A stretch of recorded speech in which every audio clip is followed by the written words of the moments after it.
Raider Nation, what's going on? It's Mitchell Renz here, host of the Raiders Report, and coming up here live on today's show. If you want to talk about the Raiders and Broncos game yesterday, we absolutely positively can do it. I know the Raiders lost 24-17, but I don't really want to harp on a bad football game because I don't really give a shit about the game, if I'm being honest with you. I was happy when I woke up this morning. I was happy when I went to bed last night. It was a great day for Raider Nation. The Raiders ended up losing. Number 2 overall pick. Saints won. Titans won. Helped us to get one step closer to that number 1 overall pick. The Chiefs lost yesterday to the Houston Texans. So, essentially what I'm doing here today is I am waiting, and I am eagerly waiting for Pete Carroll to take the podium today, and I can't wait to hear what he's got to say. He's going to give us an update on Geno Smith, whatever that injury is, if it was even an injury at all to begin with. I want to answer your questions. I want to talk about anything that y'all want to be able to talk about, and that's why we went live just a little bit earlier than what we typically do here on a Monday. If you want to get in for a chance to win some money, $20 Venmo to get into a duck race, and I'll say it like this. This is going to be a very special duck race. Wink, wink, nudge, nudge. But whenever Pete Carroll does take the podium, whenever Pete Carroll does talk to the media today, and again, I don't know what time it's going to be. I don't see anything yet that the Raiders have scheduled. They typically go live around like 1:30. I've seen it go a little bit later. And as soon as I get any type of information on when Pete Carroll's going to take that podium, you guys don't have to leave this live show. You can literally watch it here with me. I'll be standing right here. Pete Carroll will be basically right here talking to the media, and you guys can live react with me watching, because I hope this doesn't sound bad, but I'd much rather you guys watch this video, and I'd much rather watch, you guys watch this YouTube channel than to give anything to the Las Vegas Raiders' actual YouTube channel. Because I don't know, man. They don't deserve it. They got beat reporters. They got guys that host shows there that insult Raiders fans on a daily basis. To me, my message is simple. We can be louder together, and I hope that you know that I really, truly strive to build the best community possible. And I know it's tough in a 2-11 year, but I said this yesterday to a bunch of the Raiders fans that I was talking with yesterday, when we were doing the whole Sunday Night Football watch party, watching the Texans kick the shit out of the Chiefs. Give me some FKCs down below. But I said if there's one good part about being 2-11, I feel like the relationships that I have built with fans, the relationships that I built with people that I consider my friends and my family now on this show, I don't know if I would have been able to build them if the Raiders were winning. And I only say that because when a team's winning, it's kind of easy to, a lot easier to do what I do. Sit up here and talk about a team winning games. When you're dealing with a team that's losing, we kind of lean on each other. You guys lean on me. I lean on you. That's what friends, that's what family do. So I hope that you guys always show up here and always are ready to get down. Give me some FKCs down below, because I was more excited about the fact that the Texans kicked their ass yesterday and basically kicked them out of the playoffs than the than the Broncos being the number 1 seed overall. But here's my question to you, because I've seen some people yell at me on social media today that, Mitch, you shouldn't be happy that the Raiders lost to the Broncos. I have no problem if you have that, 2 cents. Like, if that's your opinion, that's okay. Like, I'm not going to yell at you for wanting to root for the Raiders to beat the Broncos. But if there is one fan base that deserves to do what they want to do, if you want to be happy about Geno Smith getting benched, you deserve it. If you want to be happy that Pete Carroll's going to get fired, you deserve it. If you want to be happy that we have a chance to have the number 1 overall pick, you deserve it. Raider Nation deserves to root for whatever the hell they want to root for. And that's not just because of 1 or 2 bad years. We're looking at 23 really terrible years here where we got 2 playoff appearances. Is it 2 playoff? Yeah, it's 2 playoff appearances. Actually, I don't even know. Yeah, 2 playoff appearances. 2 playoff appearances. 0 playoff wins in 23 years. You have earned your right. So the reason why I'm asking, why are you happy today? And the number that I'm personally going to give is I'm an 8 out of 10. Because in my mind, I'm like, job's not done, right? I'm happy today because we have the number 2 overall pick. I think if we have the number 1 pick, it gives us a better shot to get the head coach that we want. It gives us a better shot to be able to get this team going in the right direction. But job's not done yet, right? Like, if we look at the end of the season and we win a meaningless game, I still don't think it's going to happen. I'm going to go back and I'm going to look at that Broncos game and I'm going to be like, yeah, man, you know what? That kind of sucks a little bit. But I see Victor Lobos giving me an 8. Zalesbo says a 7. Luda Sigla. What up, Luda? 8. John says 9. Juan's going to go with a 9. 8.5 from Joe Lopez. Anthony Diaz, not happy till the Raiders fix their shit. Well, I do honestly think that the Raiders can fix their shit with the right guy at the helm, because the Raiders show every single week that we're the worst coach team in the NFL. And I think that last night you kind of saw, like, oh, wow, Kenny Pickett's not all that bad. Oh, wow, Caleb Rogers played pretty well. Jack Besh has done a good job. This is a team that doesn't have good coaching, and it just clearly needs good coaching. And the number 1 overall pick is going to help us get the head coach that we want. The other reason why I'm really happy today is because my PrizePicks lineup won yesterday. I showed you one yesterday during the live show, which was my flex play, and then I showed another one this morning, which was my power play. I turned $5 into $35, and you can do the exact same with America's number 1 fantasy sports app out there. This episode is brought to you by PrizePicks, and it's the holiday season, the best time of the year for sports, bowl games, tank marathons, basketball matchup, playoff pushes. It's all happening at once. And you and I, we're making decisions every day, what gifts to buy, what to eat, what to watch, and there's one place where it feels good to be right, and that's on PrizePicks. PrizePicks is simple to play. You just pick more or less on at least 2 player stats, and if you get your picks right, you can cash in. Get in on the action. Maybe your fantasy season is over. Maybe your team is cooked. But on PrizePicks, you don't got to wait until next year's draft. PrizePicks lets you play fantasy football every week. Pick your favorite players when they hit their projections every week. No draft required. Also, look at my lineup right here. The recipe for success that I've been going with, it's not rocket science. It's Raiders less, whoever the Raiders play, more. And that's what I did. And I'm not a big baller, somebody like a Raider Ron or David Zaum. This is a $5 lineup to win $35. And in my mind, if I have something to root for on Raiders game day, that's what I care about. And if you feel the exact same way, and maybe you got a bigger bankroll than me, wink, wink, nudge, nudge, then download the PrizePicks app today. Use code CLNS to get $50 in lineups after you play your first $5 lineup. That's code CLNS to get $50 in lineups after you play your first $5 lineup. PrizePicks, it is good to be right. And I agree, it is good to be right. So what we're going to do here is we're going to answer some questions from Raider Nation. I want to see what you guys have to say about, again, anything that you want to be able to talk about today. And I'm also trying to share something on my Instagram that I forgot to do. So give me one little second on that. But if you want to get your questions, your comments up here on the program, hashtag Raiders, or you can super chat to skip the line. Think of a super chat, I always say, is like a Disney Fast Pass, where, you know, if you go to Disney, you can wait in the line. It's probably going to be a hell of a wait. But if you want to assure that you get up there to the front of the line and get up here on the show, send in that super chat, and we will be happy to answer all of your questions. So, first one coming in here is from Alex Gonzalez. Went to the Raider game in L.A. I'm glad I got shit-faced during that tailgate. I don't remember half the game. Tailgate was more fun than the game. You know, like, it's one of those things where I don't disagree with you. Like, I miss being able to go to Raiders tailgates. I actually talked to one of my buddies.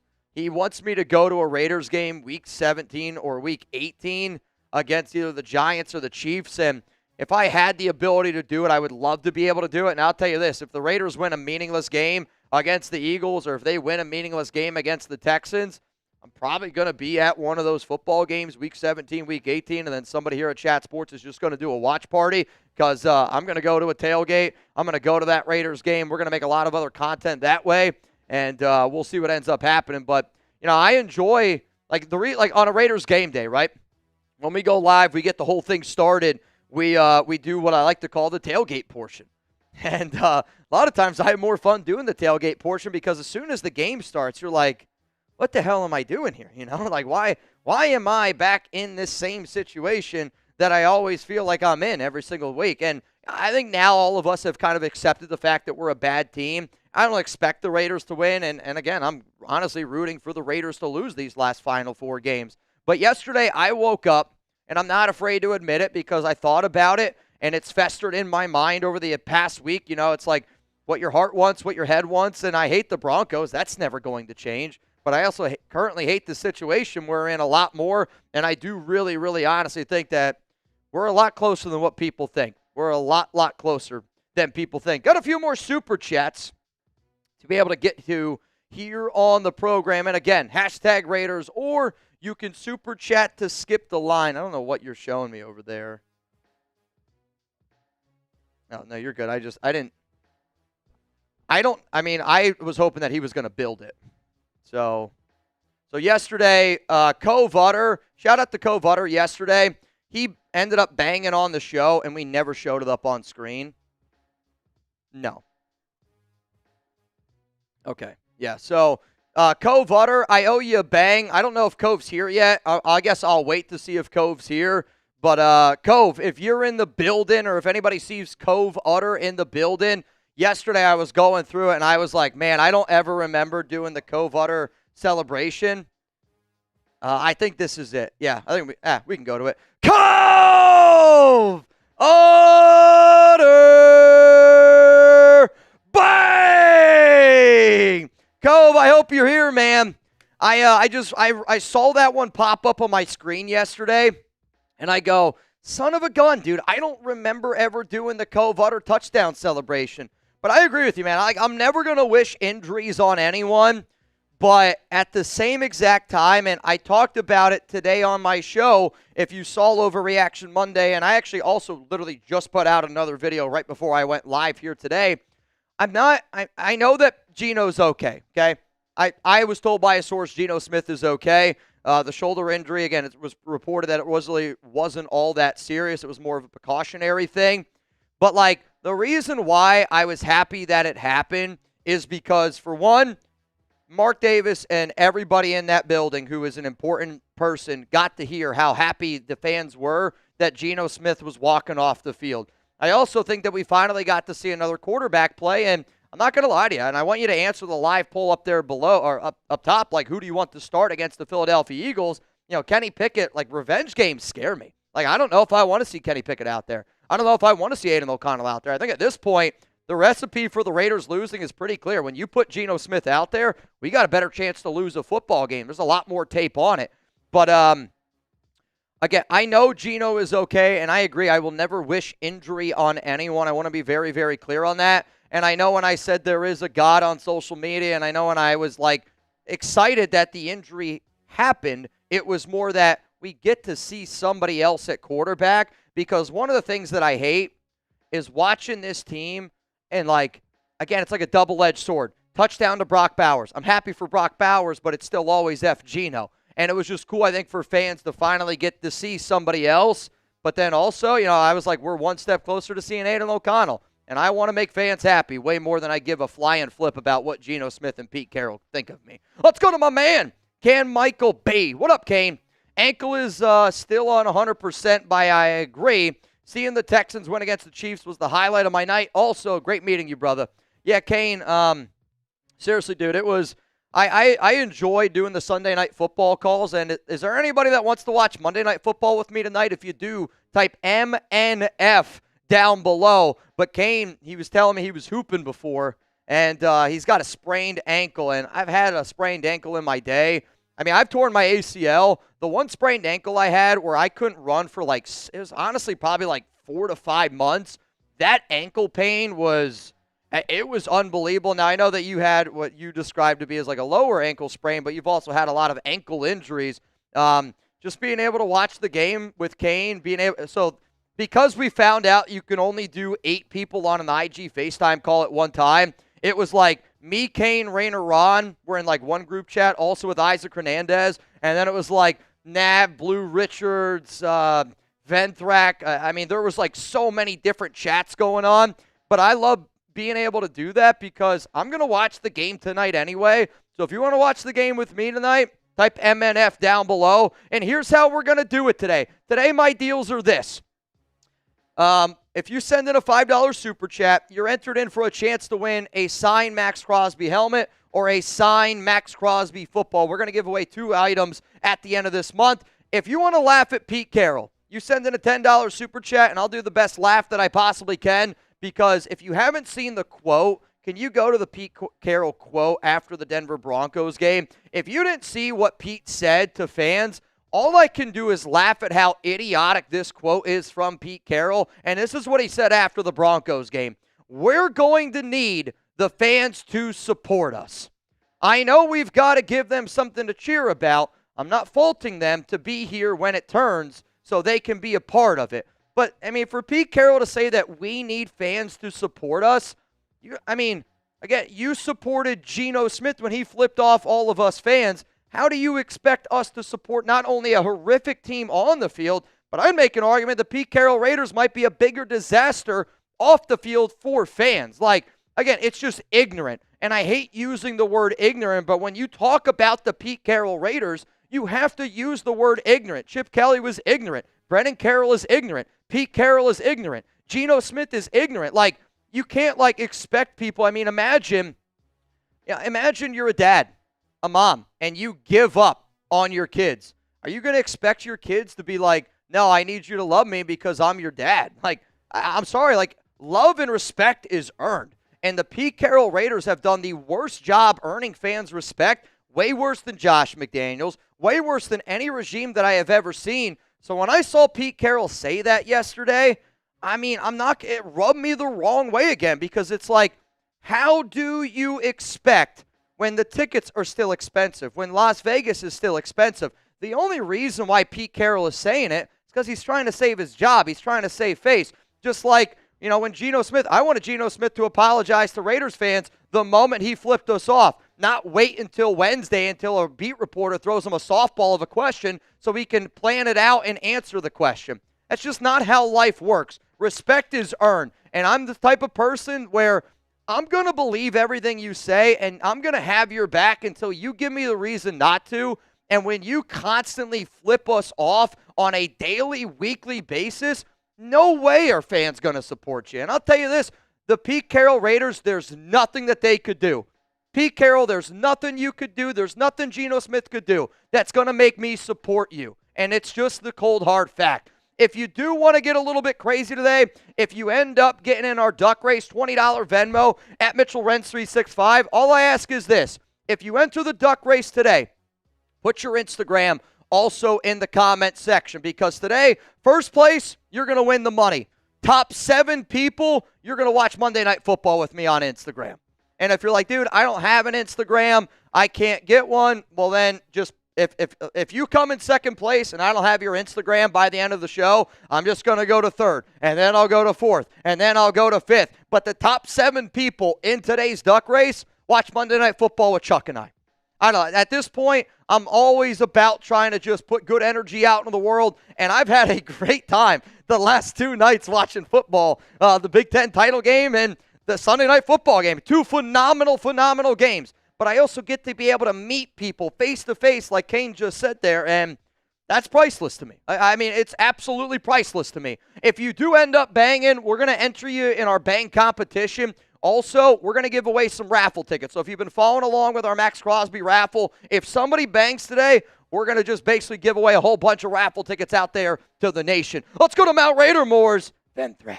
What up, Venthrak? I got to say, today is a good day. I mean, today's a great day, bro.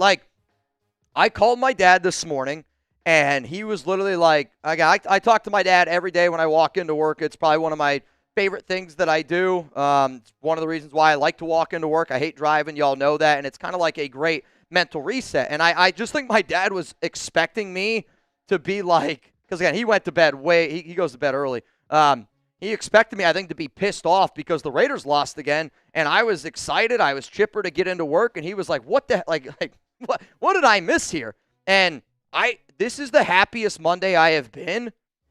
Since week 1? Because I felt like even when the Raiders beat the Tennessee Titans, I don't know, I really wasn't overly excited because they still look like absolute shit. But Venthrak, shout out to you, dude. And over the past 2 calls that we've done, I've loved the fact that I've got to know who Venthrak is. I've learned that he's blind, basically. But great dude. Let's go to Aaron. What's up, bro?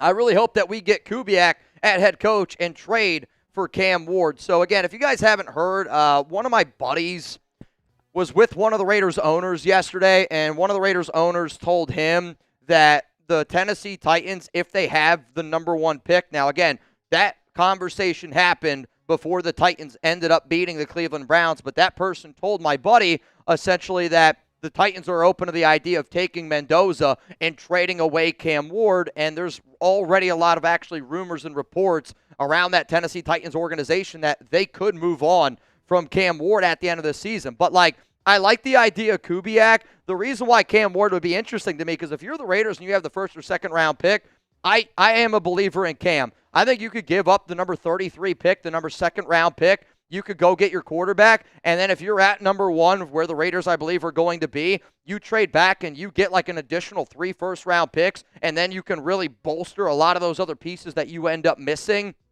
because we'd have a lot of missing pieces. I would entertain the idea. I absolutely would entertain the idea. And I don't know, maybe Klint Kubiak would be on board with something like that as well, because Kubiak out there on the West Coast right now in Seattle, Cam Ward, big-time West Coast guy. Alex Gonzalez, what's up, man? Maybe go live at the tailgate. That would be sick. The problem with going live at the tailgate would be the internet connection problem. For us to be able to do a watch party, for us to be able to do our live stream, it requires such a high level of internet where I would probably need the Raiders' help to do it. And there's not anybody from that Raiders organization that's going to help me do it, because a lot of the people that are on Raiders YouTube, they look at our numbers, they look at how many people watch us, and they're like, man, we can't get a tenth of what that guy gets. So, I know that they're not going to help me. I've had multiple people that are on Raiders YouTube reach out to me to ask for help. I've tried to lend a helping hand, but for whatever reason, my only request is let me join a show with you. And I know why they're not going to let me join. I think they're worried I'd run laps around them, and I'd run laps around them like Michael Phelps. You know it. I know it. I think everybody here knows it. But I am right now currently talking to somebody that, again, very, very well tied in, and it might happen. I'm working on it. I promise you this. In the next few years, I am a big believer that I will be able to do shows from a tailgate. Big believer in it. Or there's going to be an arena that allows me to do watch parties in an arena for free for Raiders fans. Let's go to Jason. What's up, man? If we start Pickett and he plays well, would it be feasible to move forward with Pickett and draft downs? If you ask me what's the worst thing that we could possibly do as an organization, it's move forward with Kenny Pickett, because the problem is you're going to sit down and you're going to talk to a bunch of head coaches, right? And the situation is going to be, we're back in where we were in 2024. Nobody's going to want that job. I would say if you're okay moving with Kenny Pickett and Josh Downs is going to be your pick, who's a head coach that you want absolutely no part of to be a part of this organization? That's the guy you're going to get, right? You're not going to get a Kubiak. I don't think that you would get my top 20 head coach candidates if you said, we're going to roll with Kenny Pickett into this season as our guy. And you let Kenny Pickett go, a smart organization lets Kenny Pickett go. You either draft your quarterback or, like I said, I'm either drafting Mendoza, Moore, maybe you make a trade for Cam Ward, and then what you do is you keep Aiden O'Connell as your backup. You keep Cam Miller as your quarterback 3. And call me crazy, but I think if you had a Fernando Mendoza, if you had a Dante Moore, and you put those 2 young men in the same room as somebody like a Cam Miller, who's a hard competing guy, and a smart, intelligent quarterback like Aiden O'Connell, I really believe this, and people could call me crazy. I would give Aiden O'Connell a contract extension at the end of the season. Nothing crazy, nothing ludicrous, but if you gave him 2 to a 3-year deal and you let Aiden know very, very clear that, hey, your job is to be that bridge quarterback. Your job, bridge isn't the right word because, again, Aiden's not going to start, but your job is to make sure that that quarterback that we have develops into the correct way, and if, God forbid, something happens to him, we'll give you a shot to be the guy. Somebody that the fans love, somebody that everybody can rally behind. I think that is a very valuable position, and it's why I've kind of was frustrated when they went out and traded for Kenny Pickett, because you already have a really good, reliable backup quarterback in Aiden O'Connell. He's not a starter, but he's a reliable backup.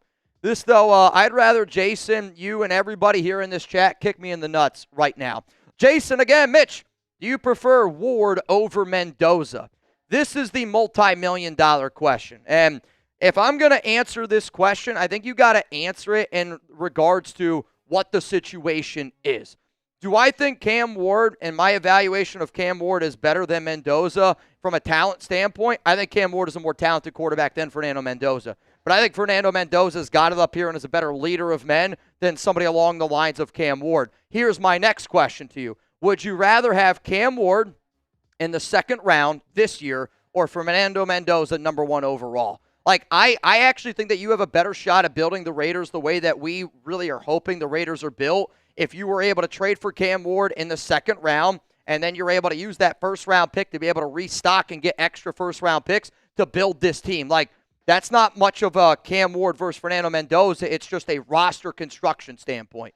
And I think you'd be able to build a much more stacked roster with Cam Ward at quarterback than you would Mendoza. However, though, what I actually really do think if a team would be willing to bite, if you're the number 1 team for the Raiders, and Chugs has kind of said this before where he's like, I think the Raiders would be better off at number 2 and you just take the second quarterback. If I'm the Las Vegas Raiders and I have the number 1 overall pick, I am open to business trading back to number 2. Because you could get a lot of draft picks, and then it's either Mendoza or it's Moore. And I know that both of those quarterbacks are different, but they also, I think, have safe floors. I think they're also very high-level processors, good leaders of men. And what you would be able to get for just trading back 1 pick and still being able to get your quarterback, I think is what a smart organization would try to do. I'm not saying it's going to happen, but I think you have to entertain that idea. And that's come from me. And y'all know how much I love Mendoza. Dylan. Tough question, but as a draft prospect, how would you rank the quarterbacks this year as well as Cam Ward as a college quarterback? Phenomenal question.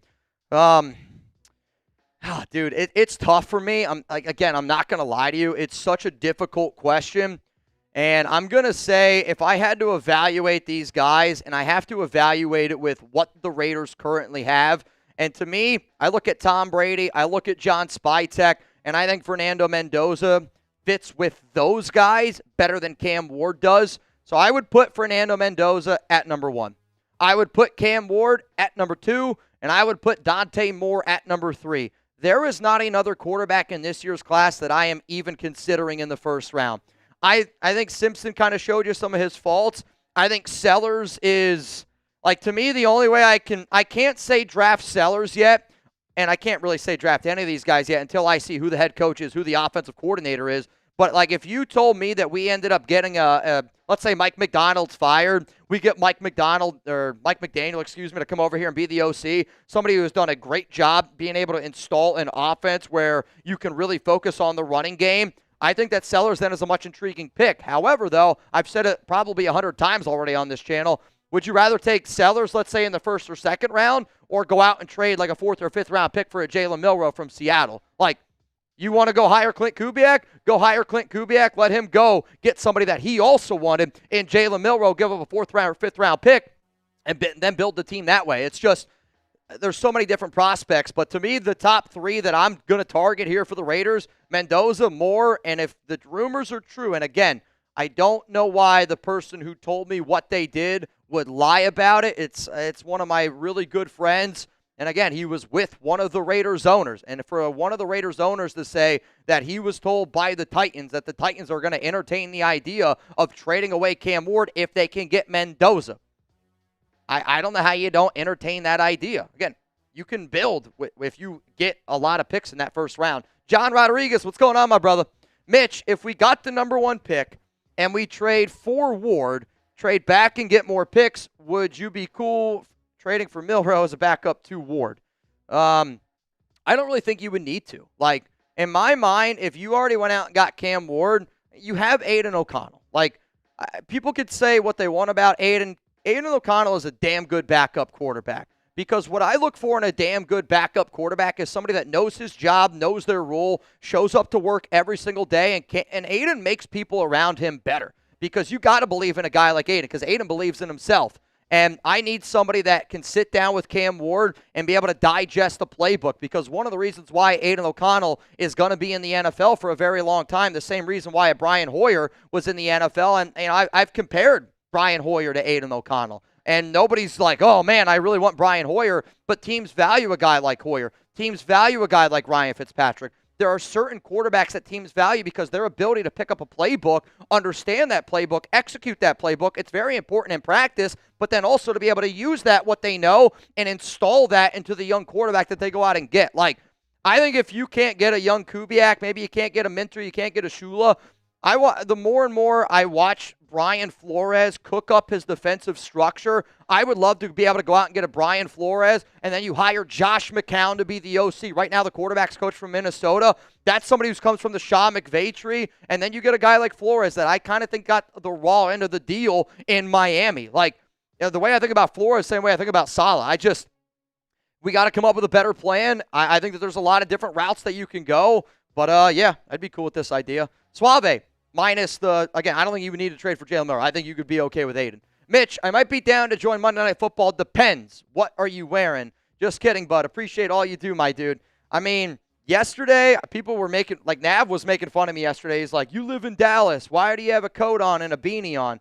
I was like, bro, it's 35 degrees right now here in Dallas. Very, very cold. Very, very cold. I see a few people that are getting in the duck race right now, and as it stands, I see Fabian Moreno. He's in a bunch of times. And then I also see Kane Brand, you're in. And then Greg Vac, you are in. So it's a $20 Venmo. You would win $50 as it stands right now. And whoever finishes in the top 7 of our duck race, send me your Instagram. We're going to do an IG call for Monday Night Football tonight because I'm going to be rooting for the Eagles to beat the Chargers. And I also just want to see what Philadelphia does, how they're going to look, because that's the team that we play next week. Let's go to Venthrak. What's up, Venthrak? When it comes to rookie quarterbacks, also, I'm still looking here. There's nothing from the Raiders yet in terms of a scheduled live. They typically go live around 1:30 on Mondays after a Pete presser. Like I said, I will do my best to keep you guys up to date on when that live is scheduled, when Pete Carroll goes live. I also think this.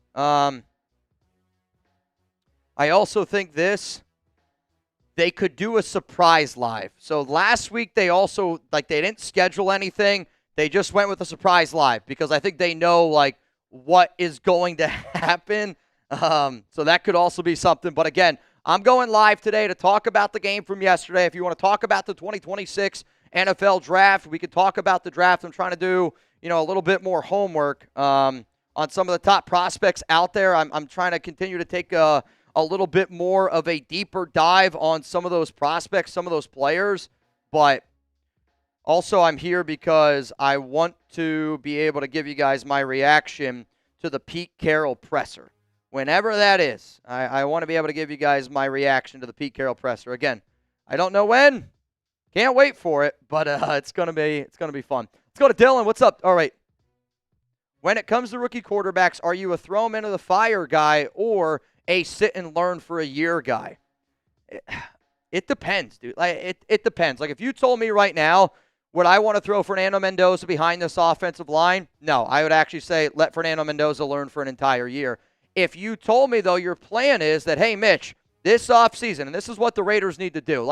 If you're going to take a quarterback, and I really believe that they are going to be taking a quarterback, you go, how can I ensure myself that we're going to put that young quarterback in the best situation humanly possible and not roll the dice in the draft?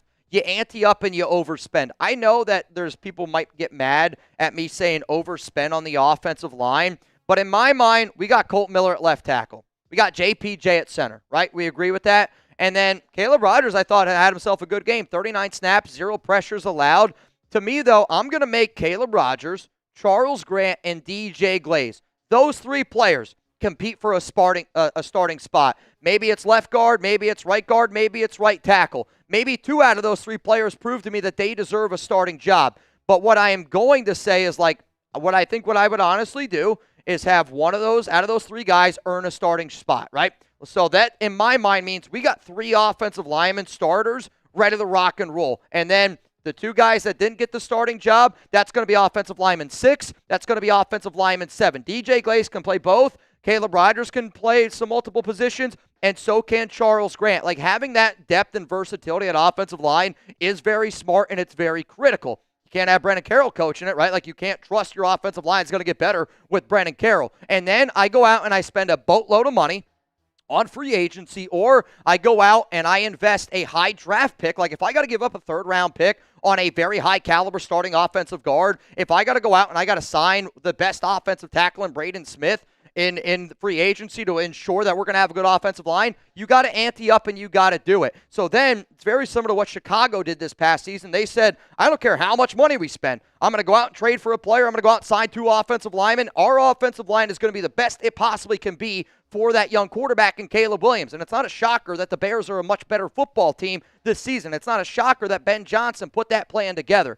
But to me, if you do the plan that I just mentioned, you can throw them into the fire. Because with a great offensive line or just a top 10-ish offensive, like to me, JPJ, Colt Miller, one of those players, and you go out and you pay big money, we can have a top 10 offensive line. I mean, we can. Like, it's been proven you can fix it in one offseason. So if we got a top 10 offensive line with a running back like Ashton Genty, 2 young tight ends and Michael Mayer and Brock Bowers, a speedster and Trey Tucker, go figure. Jack Besh looks like a much better receiver because you're giving him a chance. Maybe Dante Thornton can develop a little bit.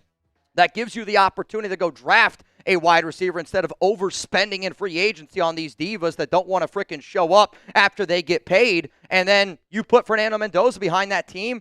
Like, that recipe to me is not that far away. I don't even think it's that crazy of an idea. So if that's throwing him into the fire, I'm throwing him into the fire. Dylan, what's going on, my brother? Question for the presser.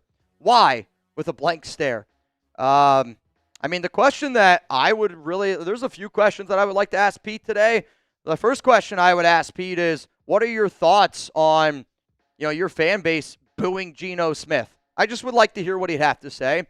Another question I would go with is, Pete, who's going to be the starting quarterback this week against the Philadelphia Eagles? And if he's like, we can't answer that yet, and maybe they can't answer that yet. And I don't imagine that they're going to answer it yet.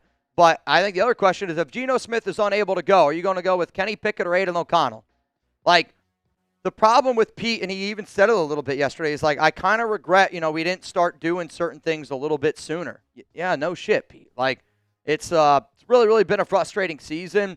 But if there's any questions that you guys would love to ask Pete Carroll, I'd love to see them down below, what you guys have to say. Let's go to another one. We got a few more super chats to be able to get to here on today's live show. And again, I am waiting anxiously waiting for the Pete Carroll presser. And if I had to guess, I think they're going to try to sneak attack us. I think it's a lame move, but when they are afraid to hear the voices, they do the sneak attack Pete Carroll presser, and then it's just live right away. As soon as that happens, again, Pete's going to be over here. I'm going to be right here. John Rodriguez, would you prefer Ward or Milrow? Cam Ward. It's not close. Like, I would rather second-round pick for Cam Ward rather than a 4th or a 5th-round pick for Jalen Milrow. But I also think that these two offenses, these two quarterbacks, look completely different. Like, if you want to go FU football, and I say it all the time, you want to go FU football, I actually think Jalen Milrow makes a lot more sense. If you want to really try to, spread teams out, and I actually think that was the Raiders' plan this season, to be able to spread teams out with Chip Kelly's offense and then really be able to pound the rock with Ashton Genty, because that formula can work. But I would go with Cam Ward still over Jalen Milrow. But again, it comes down to what our offensive coach, what our head coach's philosophy is going forward, because both of these quarterbacks are very different, and you can't put them in the same scheme. And that's what frustrates me with the Pete Carroll Raiders. It's what frustrated me with the Josh McDaniels Raiders. Good coaches say, I got Cam Ward, let me build my offense around this way. I got Jalen Milrow, let me build my offense this way. Josh McDaniels, Pete Carroll are going, this is my offense. You're going to fit in my offense. That's old school. It just doesn't work like that anymore, and I don't think it ever has worked like that, if I'm being honest with you. Jason, what's going on, Jason? Appreciate you, bro. We got, with Sanders and Stefanski drama in Cleveland, if Stefanski decides to leave, we should go all in to hire him. Rodgers played well. Give him a shout-out. Again, I don't know, Jason, what you're on today. You're on a whole nother level. I don't know how anybody could want Kevin Stefanski because, look at the two-point conversion play, and I'm just going to keep it like that. Credit to Shedeur Sanders. I think you also got to give Shedeur Sanders a lot of credit. That media team, they try to trick him, and they try to ask him difficult questions, and Shedeur is like, he is putting on an absolute clinic of what a quarterback should do and say up at the podium, and I am earning more and more respect for him every time I hear him talk. But the two-point conversion play, the Browns, they had to get 2 touchdowns, make it 31-29, And again, if you're going to take Shedeur Sanders out of the game in that situation, somebody who's been cooking, somebody who's been red hot, in my mind, that play that you call has to be your best play. And not only does it have to be your best play, it has to be executed to the perfect, like it's got to be a perfect play. I's got to be dotted, T's got to be crossed. And it was such a disaster play. I think, honestly, Judkins forgot to pitch it. If he would have pitched it, I think it would have ended up being a touchdown. But, Kevin Stefanski can't even be in your top 10. And if the Raiders were to go out and hire a Kevin Stefanski, I would be very disappointed in Mark Davis. And the other reason why I don't think it would ever happen is because you can agree with what I'm about to say, you can disagree with what I'm about to say.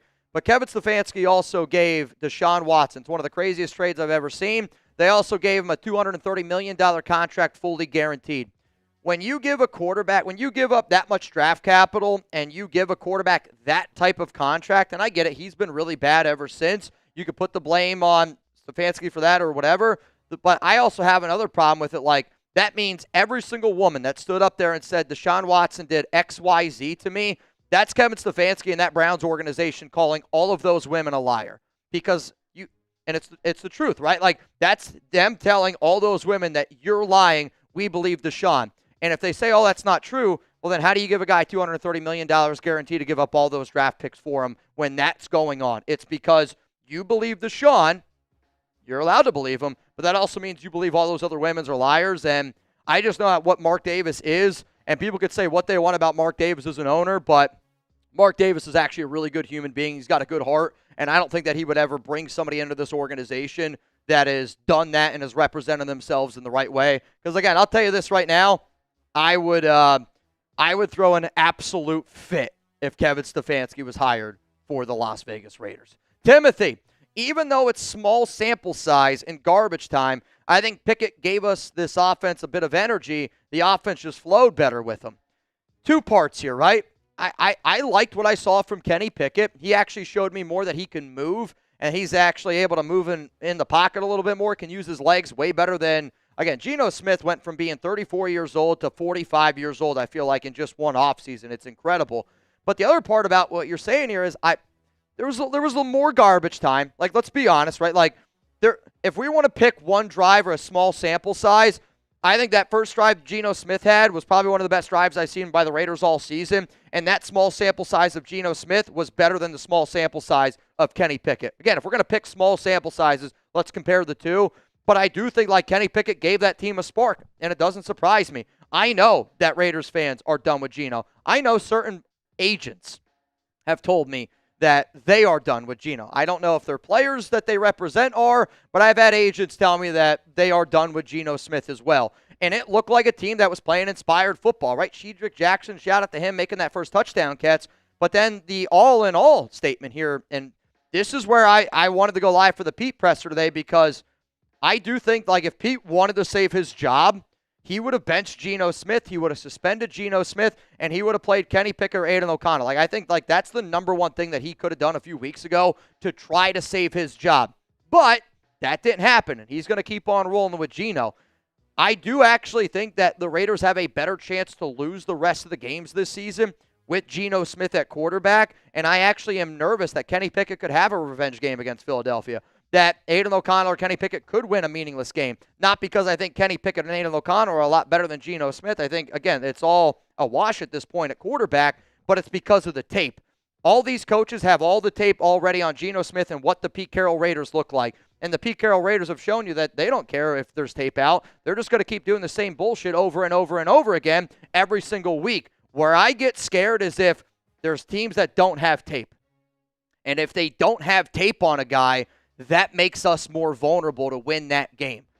Again, I'm not worried about Kenny Pickett. I'm not worried about Aiden O'Connell. I'm not worried about Geno Smith.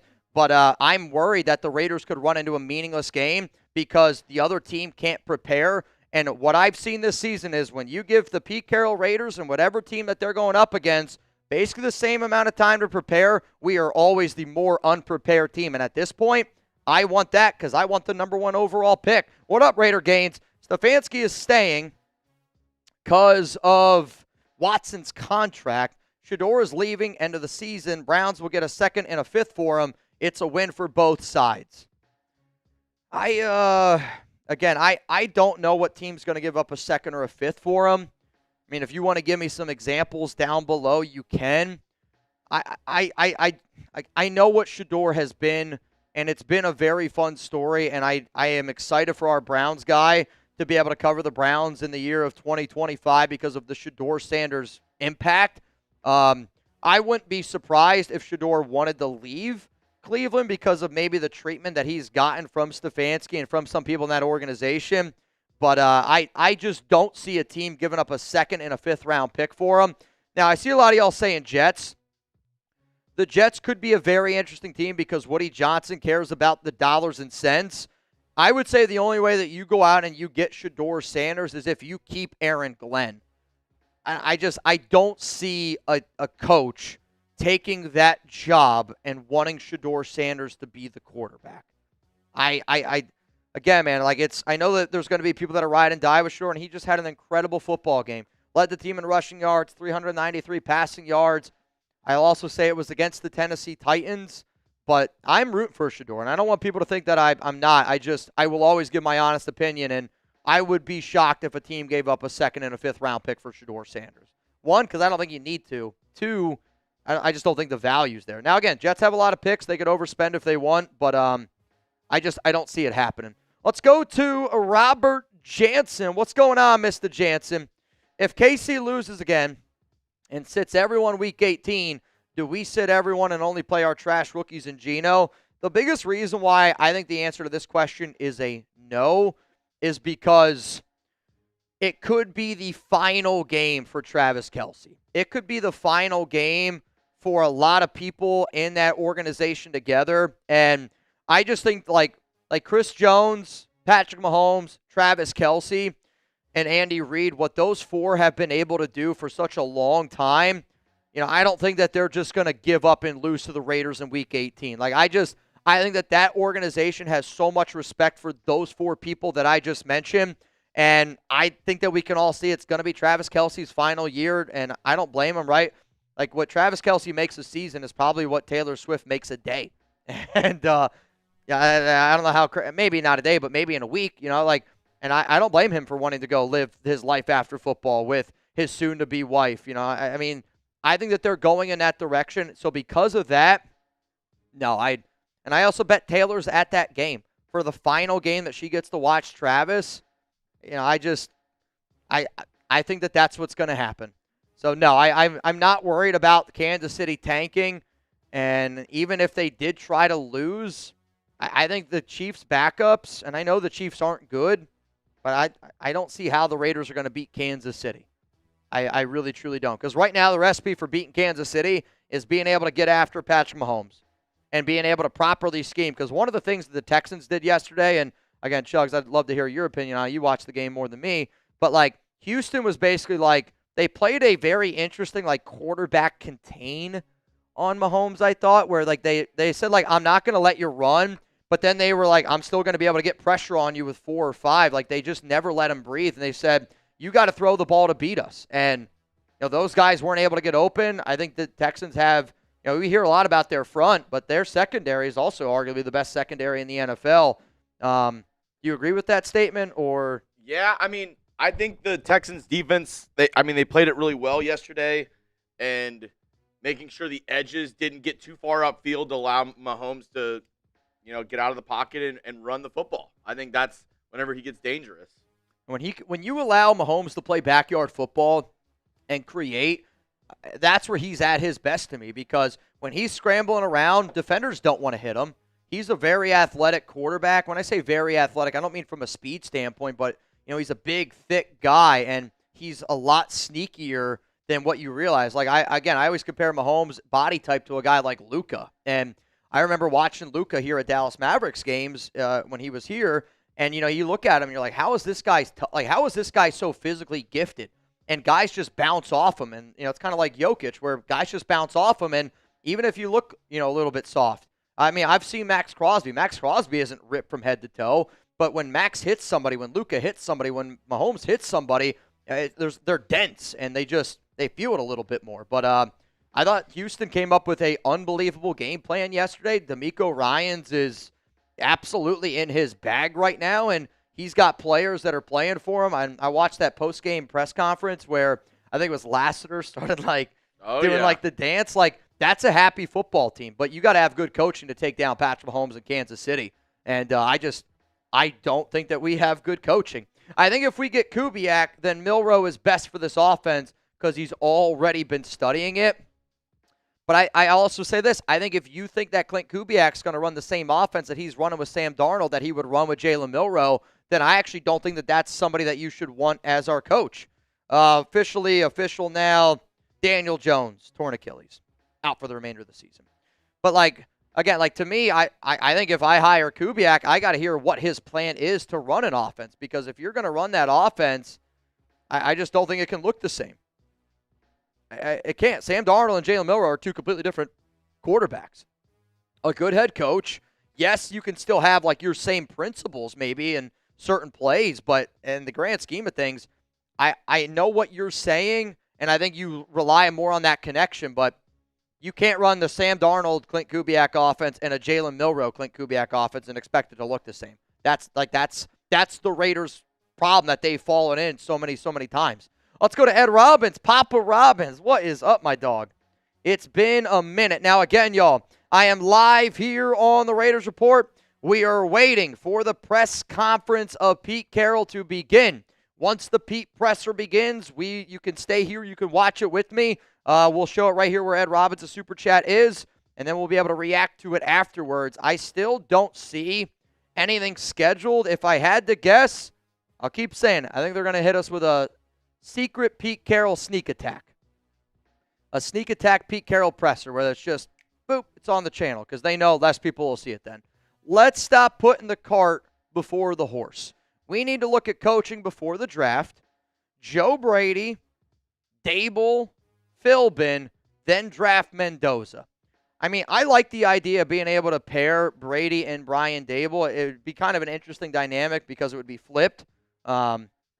Where, before it was Dable and Brady was working underneath him. I think that you can go a lot of different directions here. This, I don't think is the worst idea of what you could put together. I'm not saying it's a bad idea, but to me, if you go this route, you better take a quarterback number one. Joe Brady is a quarterback whisperer. I think Brian Dable is a good offensive coordinator. I would still like to know who we would hire as our defensive coordinator because, again, Patrick Graham's going to be gone at the end of the season. And Joe Philbin is a respected offensive line coach. I agree with that. But I do still think that you have to, weigh your other options, look around. But I would not be upset with that duo at all. I think that is a smart, offensive-minded duo that I think would work well with each other. Because Joe Brady's not going to be the only one calling shots. Brian Dable's not going to be the only one calling shots. I think that they would work as a healthy marriage, and that's what most coaches do. They work as a healthy marriage. Pete doesn't walk in and say, no, you're going to just run cover 3 because I run cover 3. That's what idiotic coaches do. So, again, if you guys do not know what the deals are here on today's program, it's this. If you send in a $5 Super Chat, you're entered in for a chance to win a signed Maxx Crosby helmet and a signed Maxx Crosby football. If you send in a $10 Super Chat, and if you just want to laugh at Pete Carroll for his comments, which I realize now Jason has, that's on me. Ha! Ha ha ha! Pete. Forgot that one earlier. If you want to get in our duck race, $20 Venmo at Mitchell Renz 365. First place, you're going to win the money. The top 7 duck race finishers. Please give me your Instagram on Venmo, and I will be able to call the top 7 finishers in our duck race. I've been having a lot of fun watching Sunday Night Football, the Big Ten Championship game, and I'm going to watch Monday Night Football. My wife, she gets back from vacation with her family on Wednesday. So today's probably going to be the last game that I'm really going to be able to do this for just a little bit. I might still be able to do it, over the weekend for a few bowl games here and there. But I've been doing this because I have a little bit more time, and Chuck and I end up watching the games anyway. So if you want a chance to watch Monday Night Football with me, $20 Venmo gets you in. Victor Lobos, I see you. Timmy Jones, I see you. Paul Ruiz, I see you. Right now it's a $20 Venmo. First place gets $80. There's 8 people in this duck race. That's a pretty good chance that you're going to be on our Monday Night Football IG call. PFF new mock? Who? The Rams trading up to number 1? No, I know that, but that's a lot of picks. I mean, I guess Sean McVay's always like, F them picks. I'll tell you this right now. If there was a report that came out and said Sean McVay loves Fernando Mendoza, I would love Fernando Mendoza even more. I would. I think Sean McVay's thought process, Sean McVay's development of talent, Sean McVay's football mind, it's why I like the idea of a Brian Flores, because you get a great defensive-minded coach in Flores, and then I would hire Josh McCown, who comes from also like that McVay tree. Kevin O'Connell comes from the McVay tree, so being able to work with guys in that same realm, I think it's interesting. I think it's interesting, man. Shout out to the MVP of yesterday's show, OC Raider. Is the winner of my silver jacket. The OGs remember it. So the fact that an OG got to win it was really, really cool. So OC, shout out to you, man. So a lot of times I've been getting asked over the past few days, like why, Mitch, are you confident that the Raiders are going to have the number 1 overall pick? The Raiders beat the Tennessee Titans head-to-head. The tiebreaker is strength of schedule. And that's something that's really, really important to look at when you talk about the NFL draft, because right now, as it stands, you got the records and you have strength of schedule. I also have a graphic. It's a List 10 logo of Raiders-Titans remaining schedule. So even though the Raiders beat the Titans, right? Even though the Raiders beat the Titans, the reason why Raiders are 2, the Titans are 3, is the strength of schedule. Like, have you ever wondered that recently, like as Raiders fans, where it's like, why are we always at the bottom even if we have the same record? It's because typically our strength of schedule is a lot tougher because we play Denver, Chargers, Chiefs, all that type of stuff. Got some breaking news here for the Las Vegas Raiders, and I don't think it's all that much of a surprise. I probably am going to make a quick video here, though. Kai Blue Kelly is out for the remainder of the season with a ruptured patella tendon. Yikes. Again, man, that is a really, really, really difficult. Oh, wait. Ruptured patella tendon, yesterday's loss for the Broncos. The upside is there was no ligament damage. So I don't know. I mean, if I hear ruptured patella tendon, he's done for the year, right? But if there's no ligament damage. So, again, the report just came in from Mike Garafolo. It says, Raiders cornerback Kai Blue Kelly suffered a ruptured patella tendon in yesterday's loss to the Broncos. The upside is there was no ligament damage for the 5th-round pick. 2023 5th-round pick. I guess, how do you suffer a ruptured patella tendon and have no ligament damage? Am I missing something here? Is the ligament like ACL, LCL, MCL? I mean, I've torn my ACL, LCLs, and MCLs, but I don't know does that mean Kai Blue's done for the year? So there was news that just came out that Kai Blue Kelly suffered a ruptured patella tendon. The upside is there's no ligament damage. I guess, am I an idiot? Can somebody help me explain that? DM the doctor. All right, I'll DM my doctor friend here real quick. Hang on. I don't know. I'm trying to.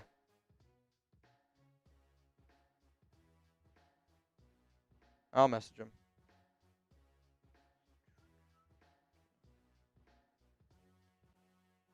Hang on.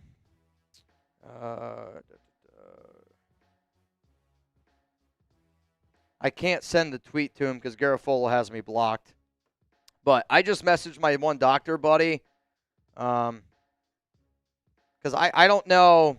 Suffered a ruptured patella tendon, but no ligament damage. Like, to me, that makes me think that the patella, he's done for the year, but he didn't hurt his MCL, ACL, or LCL. That's how I think of it. Yeah, I mean,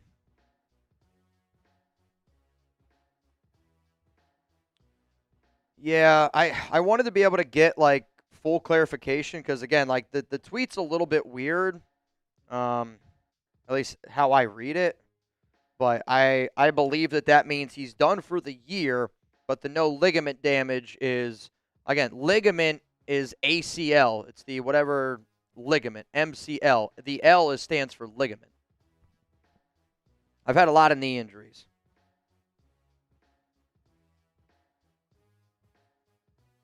He only tore the tendon from Samwell. All right, I got you.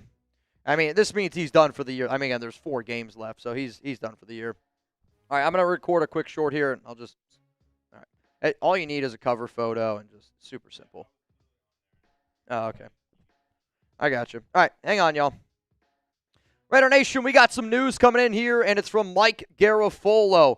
Raiders cornerback Kai Blue Kelly suffered a ruptured patella tendon in yesterday's loss. Reminder, he did end up getting carted off the field. The good news here, though, is the upside. There was no ligament damage for Kai Blue Kelly. What this means is his season is going to be over for this final 4-game stretch. The good news, though, is with the ligament damage, ACL, LCL, MCL, it's all intact. I've seen people suffer ruptured patellas. It goes over the top of your knee bone. Can be really, really wicked. For a young player that was drafted in the 5th round of 2023, when you suffer a knee injury like that and then everything is on top of it, I don't want to say it can be career-ending, but it possibly can be. I would say that this is a good sign for Kai Blue Kelly to be able to get out there on the field. The other thing is this. It's going to mean more for Darian Porter. For more news, for more updates around the Raiders, make sure you subscribe. All right, let me just send that to my team here real quick. Ba-ba-ba-ba-ba-ba-ba. Ba-da-da-da-da-da-da. Da-da-da-da-da-da. Nabman said, according to WebMD. No, again, I don't look at WebMD. If I looked at WebMD for everything that I looked up over the past week, I would think that I have stage 4 terminal cancer. Like, WebMD, I think, gives you the worst possible thing that could possibly be. I think it could be the worst possible thing. Oh, my back. So, again, Kai Blue Kelly, ruptured patella tendon, done for the year. Brutal. Brutal, brutal, brutal. Let's go to Jeremy Cole. What up, Cole? Jeremy's got some other stuff he's got to do today. I'm going to give this presser probably until I was going to say 3, but I don't know exactly how. Again, I think that they will do a presser today. They've always done a Pete Carroll presser, and I make the argument if they don't do a Pete Carroll presser today, that means even more shit is going on behind closed doors. Because why would you not do something that you've done every single time this year? So I'm going to hang out here a little bit. I've been waiting for the Pete Carroll presser. I really, truly think that they're going to go sneak attack style. What up, Jeremy Cole? While we wait, again, hashtag Raiders Super Chat. Get those questions, comments up here on the show. Can we get a breakdown on how well the rookies played yesterday, especially the ones that are just now getting reps? Can I tell you something, and you're probably not going to like what I have to say? I really don't remember the game all that well from like a top-to-bottom standpoint, and there's certain things that I look at, and yesterday's game to me was more about, like, I focused more on the Titans game, the Saints game. I was more focused on, like, where we would be for the NFL draft. Like, in that game yesterday, for anybody that tuned in, I personally thought we talked a lot more about the draft than what we've typically done in terms of just, like, focusing on the game itself. But first guy I was very impressed with, Caleb Rogers, 39 snaps, 0 pressures allowed. I think he showed you that he can do it, and it's why I was like, again, man, like, why are we playing Will Putnam and Alex Kappa over somebody like Rogers, that he's gotten more reps and his footwork has clearly gotten a lot better. And I think, like, to me, when I look at a player like Rogers, I was concerned about his footwork and just the minor footwork details that he's been able to make the last 2 or 3 weeks. He's done a better job. Jack Besh, I think Jack Besh showed you yesterday, 6 catches, 6 targets, 50 yards, that when you use them the right way, good things can happen. Shedrick Jackson is going to be my new Keelan Cole, where Keelan Cole, man, watching him on Hard Knocks, Oakland kid, really, really wanted him to make the roster, and I think you could tell he's not this unbelievable athlete, but just everybody roots for him. And when Shedrick Jackson caught that touchdown catch yesterday, Yeah, like I think we all were like, man, like that's awesome. Like good for him. He is related to Bo Jackson, so maybe that's a little bit of a cherry on top. One catch for 25 yards. I'm going through here. I'm looking at some of the other players. Darian Porter was up and down yesterday. I still want to be able to see more and more from him. Tonka Hemingway, bro. Like Tonka Hemingway I thought looked good yesterday.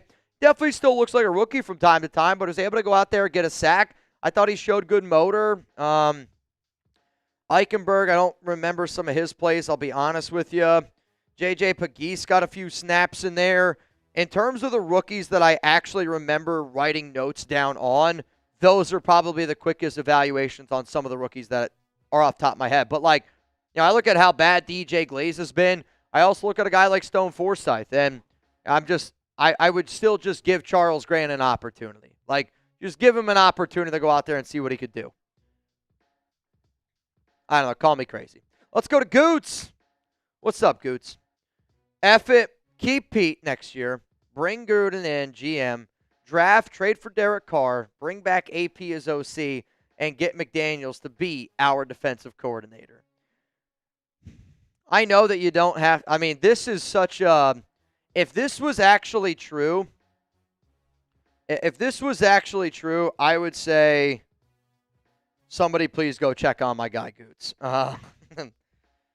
I would be concerned for your health. I'm trying to download something here. Hang on. I don't know how. I don't know how. Now, I know you're trolling me, but if you want to talk about the most insane, like, what do you think out of all these the craziest one is? How about that? If you're going to ask me a crazy question, I'm going to ask all y'all. Out of all of these, what's the craziest one? Keep Pete, bring Gruden in as GM to draft, trade for Derek Carr, bring back AP to be the OC, and McDaniels to be our DC. Chuck says AP is the OC. I mean, McDaniels is an offensive guy. AP is a defensive guy. I mean, these are insane ideas you're throwing out there. Insane ideas you're throwing out there. All right, hang on a second here. Let me, I got to post this real quick on my IG. Why did it not save? Why?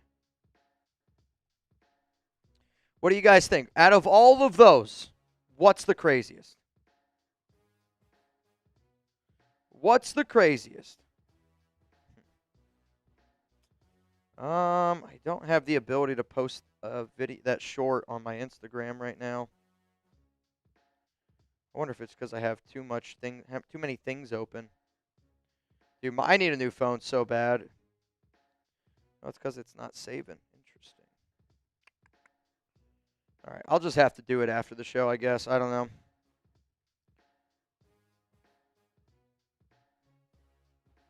It's downloading. It's downloading. It's downloading. All right, we'll see. I think actually AP as OC is somehow the craziest thing that you put together here on this list. Let's go to Scully Raider. What up, Scully? What up, Scully? All right, there we go. If we do trade for Cam Ward, which coach fits best with his skill set? I mean, from the guys that I want, I do think Klint Kubiak would do a really good job with Cam. And I think what Cam Ward needs to learn how to do is he's kind of in that same boat as somebody a little bit like along the lines of a Michael Penix Jr., where you can't just only go out of shotgun. You can't only be a college quarterback out of shotgun. You got to learn how to go under center a little bit. So I do think that Kubiak could help him in regards to that. But I do also think somebody like a Brian Dable, I think somebody like a Joe Brady. And again, Dable, when I say Dable, I say that more as an offensive coordinator. But I also think somebody along the lines like a Josh McCown who's his OC, and you go out and you get a Brian Flores to be the head coach. Like, that to me is a recipe for success.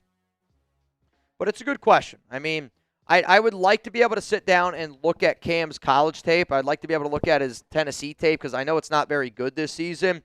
But I would want somebody that can spread an offense around and let him attack on multiple levels. That's what I would go for. Kai Blue Kelly News. Hang on. Hang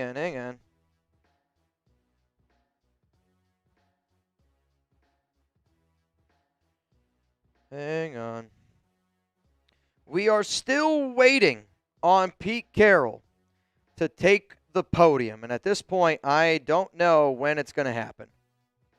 I mean, if you guys, I had a Raiders beat reporter the other day tell me that, the media team, they don't like me or they're afraid of me because I'm too negative. Again, we're 2-11 here. So there's a reason why I've been negative. But I always joke sometimes, I wonder if the Raiders would wait for me to end my live. They're like, all right, Mitchell just ended his live. Now let's go live on our channel. There's at times where I wonder if that would happen. Pretend like we're getting off. So Chugs, I don't know if you guys heard Chugs, but he was like, what if we pretend we're going to leave this live show? We show the end screen, let it roll for a minute or two, let it marinate, and then let's see if the Raiders go live. 15 seconds just so they know. All right, y'all, we're getting out of here. Blah, blah, blah. End screen plays, and then...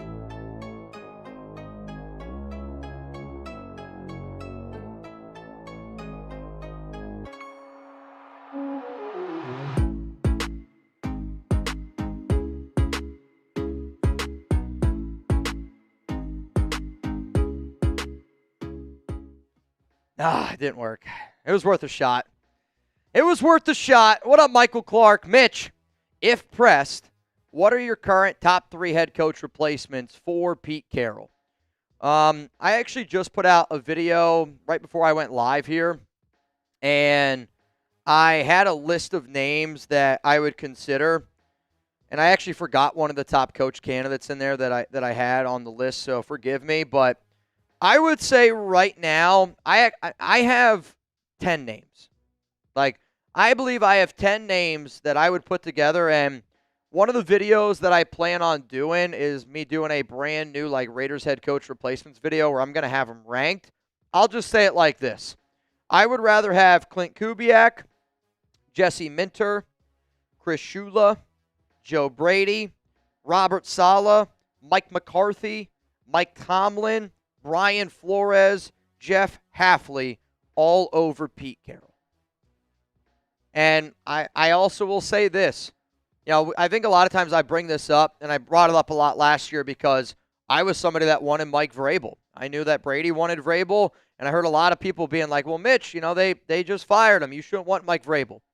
Mike Vrabel, I kept saying last year, was like, there's not 32 people in the world that are a better head coach than Mike Vrabel. I actually think that there is 100 people on the planet Earth that would do a better job at coaching an NFL team than Pete Carroll. So because I say that, I'm at the point where, I think it's would you take this quarterback over Geno Smith? I think everybody here, it's I don't even need to hear the quarterback option. The answer is yes. And to me, I am you can give me any name. Give me any name. Y'all know how much I hate John Gruden. I'd take John Gruden over Pete Carroll. I shouldn't say I don't hate John Gruden, the person. I actually like John. I met John a few years ago, many, many years ago at this point. Very nice guy. Was very, very kind to my cousin, who was the quarterback of Lafayette. Showed him nothing but love. But I don't like John Gruden as the Raiders head coach. I would take Josh McDaniels over Pete Carroll, right? To me, it's you can insert any name, and I will take that person over Pete Carroll. And I think a lot of people would. Rebel. What up, Rebel Montana? Rebel Montana. The field goal was a controversy as the call was to cover the spread. Folks betting on the Broncos spread of -8 end up losing. It's been the most talked about on social. Yeah, I've seen it where it was shown at -7.5. Where it was -7.5. And you're not going to see me defend Pete Carroll very often, obviously. But I'm going to defend Pete on this one. And I honestly think what they were trying to do is they had 5 seconds left. I think they were trying to kick a laser beam right through the uprights to have 1 second remaining. And then they were going to try to go for an onside kick. I respect it because until the fat lady's singing, until there's 0 on the clock, I don't think that you should give up. And for a guy that's trying to save his job, you literally have to fight and claw to the very end. I know that people were upset about it. I saw that people were upset about it. I saw Portnoy freaking the F out around it. But at the same time, like, I'm not going to blame a guy for trying to save his job. And I'm not going to blame a guy for not wanting to lose by 10-plus points. And, you know, it is what it is. It is what it is. But I know why people were upset about the field goal kick. Because not only was it the -8 or the -7.5, that field goal also had the over. So if you bet Broncos the cover and you bet the under, yeah, I can understand why you were probably really, really upset. I can understand that. What up, Suave? Suavemente. Keep Pete is the most insane, and it's not even close. Maybe. Yeah, I think they're afraid to come here on the podium. Again, I mean, I've waited. I don't know if there's been a Monday press conference that has been after this current time. If I'm wrong, you know, please correct me. But Pete Carroll usually goes live around 1:30. I don't know too many times that he's gone live later or past that. Correct me if I'm wrong, though. If you guys haven't already, make sure you hit that like button. Again, we're all sitting here waiting for the Pete Carroll presser. I don't know if he's hiding.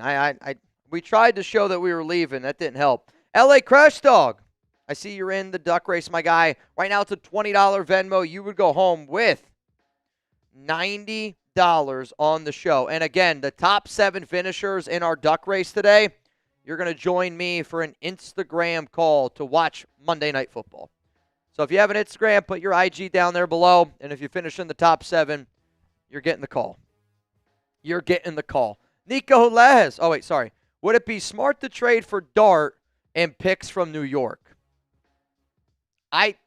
Personally to me, I like Mendoza and more than I do Jackson Dart. The thing right now that scares me with Dart is the amount of concussions he's already sustained. And I just don't want to get into a situation where you got a quarterback and he gets to a point where, like, he can't run. And I concern myself, like, if Dart can't run, what is he going to be? Like, if Dart can't run, is he still going to be the exact same quarterback? I don't think so. And I think the Giants want to keep Dart. And I think Dart fits with what the New York Giants are going to do. And if I'm the New York Giants, I look at a quarterback that my fan base likes in Dart, who is showing you some promise, and then I look at just a team that needs a lot of other missing pieces, and you could be able to retool your team by trading back in the draft. Like, again, to me, where are the Giants going to be? To me, the only way that this, I guess, pops up is if, like, why would I trade with the Giants? Like, why would I trade back with the Giants, I guess? Like, that means you're assuming the Giants win? I mean, still, to me, the Giants would want a first-round pick for Dart, no? I mean, maybe they'd want a second if they have their eyes on somebody else, but yeah, Chuck's like, I don't know. No, I agree. Let's go to Nico Laz. What's up, Nico? Shout out to you yesterday for pulling up, man. We got to roll with Geno rest of season. Let the Pete and Geno ship fully sink. No way we win a meaningless game with Geno starting. I agree with you. And I agree with this statement more for the sake of the tape is already out there. The Raiders have shown you when they have the exact same amount of time to prep and the exact same amount of tape that's out there as their opponents, they are the worst team, and it's not close every single week. If Geno Smith's the starter for the rest of the season, the Raiders will have the number 1 overall pick. If they start Kenny Pickett or Aiden O'Connell, I'm not going to lie to you, I'm going to be nervous about it. And if you're wondering why the Raiders have that tiebreaker over Tennessee, the Raiders' schedule is on the left. The Tennessee Titans' schedule is on the right. Now, the reason why the Raiders have 24-27 and Tennessee's at 27-25 down there below, it's because the Philadelphia Eagles haven't played yet. So the Eagles, they play tonight against the Chargers. Give me those FLACs down below. But for me, it's so close right now for strength of schedule that if the Raiders lose their remaining games, and Week 17 against the Giants is literally going to be the tank bowl, If I was the NFL, I actually would put that game in prime time. You can laugh, you can say what you want. I actually think it'd be a perfect game for Thursday Night Football because the loser of that game will have the number 1 overall pick. And that's interesting. It's interesting to fans. I mean, the amount of fans that I had call me yesterday or text me yesterday, DM me, however you want to say it, and they were like, dude, I'm so excited for this game. I mean, I even saw my guy, shout out to Pharaoh Raider on Pharaoh NFL is his name. And I was watching him and Severe Raider the other night. It was really, really late night, and I like to watch Raiders content too. I honestly think it was probably like 1 o'clock in the morning. And I saw Pharaoh yesterday say, like, bro, I watched that Tennessee game like it was the Super Bowl. And I did too. Like, watching the Titans game, I felt like it was the Super Bowl. Watching that Saints game take down Tampa Bay, felt like it was the Super Bowl. Like, those types of games give me a reason to be able to root. And I think at this point, as a Raider fan, I want to be able to root for whatever the hell I want to be able to root for. That's just the way that it goes. Lamont, clarify. We have first pick. We trade out of 1 for Dart and picks. We have pick 1. We could get a quarterback, picks back to build around him, trading for Baker. Yeah, I don't. Like, to me, if we're going to go this route, there's other quarterbacks that I'd rather go out and get. Like, I would rather give up a 4th or a 5th round pick for Jalen Milroe than give up a 1st round pick for Jackson Dart. I would rather give up a 2nd round pick for Cam Ward than give up a potential 1st or 2nd round pick for Jackson Dart. And the Giants aren't going to do it. Like, I don't know. Hey, Marsh, any world where you think the Giants draft a quarterback and trade Jackson Dart away? No. There you go. Our Giants guy just said no chance. And I think it's because, like, when you find, like, Dart and Scatabo, like, they, I think, resemble, like, what that team's trying to be. You're not going to move on from that guy. What up, Real Cowboy? Sorry I'm late logging on. I don't know if this has been said yet, but Geno Smith has to play the rest of the year if he is able. Kenny Pickett and O'Connell will win us a game or two that Geno Smith wouldn't if we want to maintain a high draft pick. I don't think it's fair to say that Kenny Pickett or Aiden O'Connell will win us a game or two that Geno Smith wouldn't, because to me, we're not going to beat Philadelphia. We're not going to beat the Houston Texans. And I really, truly do not think that we are going to beat the Kansas City Chiefs. The only game that worries me is the New York Giants. But even then, like, the Giants are a much better football team, and the Giants have a good defense. Like, their defense is going to be able to get after our guys. And the Giants have put a much better product on the field this season. So, like, I hear you where I agree that Geno should start the rest of the season, because I have heard that Geno doesn't want to play anymore for the Raiders. And, again, I had my source. I said it on Thursday's show that my source told me that Geno Smith is going to find a way to fake an injury to get out of the game. And you know, I'm not saying that that's what happened, but for me to be told that on Thursday, Wednesday, and then for it to kind of happen the way that it did, I mean, I think you're crazy if you're not sitting there wondering a little bit, like, did Geno Smith just fake that hand injury, that shoulder injury, because he knew then he was going to be able to get out of that game? I want Geno to earn the contract. I want Geno to go out there and show me that, hey, man, you're wearing that C on your chest for a reason. It's time to start acting like one. Mohammed, the press conference is at 2:30 on Zoom.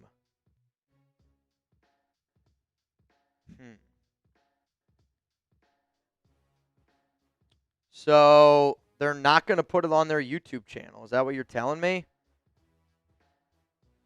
Let me see.